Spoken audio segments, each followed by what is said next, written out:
Throughout my life, I've always had an unnatural fear of the dark. To me, darkness feels like a living creature, sitting at the edge of my room, staring at me while I try to sleep. Everything that was touched by the dark became different. Things touched by darkness lost their innocence. They were corrupted. My fear of the dark never left me. It followed me my whole life, like a monster, just waiting for the perfect moment to grab me by the throat. Last night, it finally got me. The night started like any other. I was laying in my bed, waiting for my girlfriend to come join me. She had always made fun of my phobia, calling me a chicken and other not-so-kind words. I had always laughed with her, but it really angered me. She just didn't understand. She sure found out about it that night, though. "Babe, come on to bed!" I yelled across our small apartment to her. No answer. I climbed out of bed and started to make my way out of the dimly lit bedroom. Suddenly, I heard a loud bang outside in the street. All of the lights in the house cut off. I froze. I was petrified with fear. I stood in the dark hallway, not able to move. My entire body began to shake. I couldn't see 5 feet in front of me. That's when I heard her. "Are you all right, honey?" I heard my girlfriend yell across the apartment.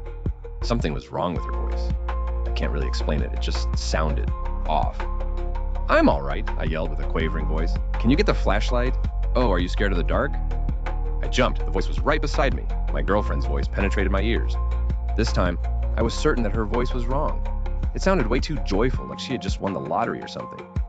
I slowly turned around to face her. My heart nearly exploded when I saw her face. It was horribly distorted, her mouth open in a huge, unnatural grin. I could smell her putrid breath, a combination of rotten eggs and onions. Her eyes were wide open, staring right into mine. Her usual pretty green eyes were completely black. I yelled and took off down the pitch-black hallway.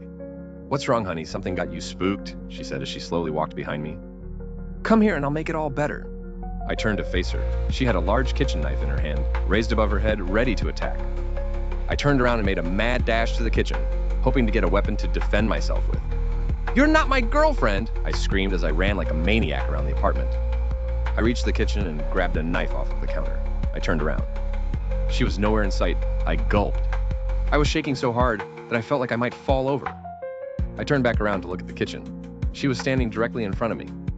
Then she laughed. A horrible guttural laugh that sounded like fingernails on a chalkboard. I thrust my knife into her stomach. It completely passed through, not leaving a mark. This just made her laugh harder. Her face contorted even more, to the point of her being unrecognizable. She raised the knife and thrust it down. I closed my eyes, accepting my fate. But I felt no pain. I opened my eyes. The lights were back on. I began to cry. The darkness had taken my girlfriend, the fucking love of my life. I ran outside of the apartment and started to sprint down the street. It was midnight. I was headed for the police station about 2 blocks away from my apartment.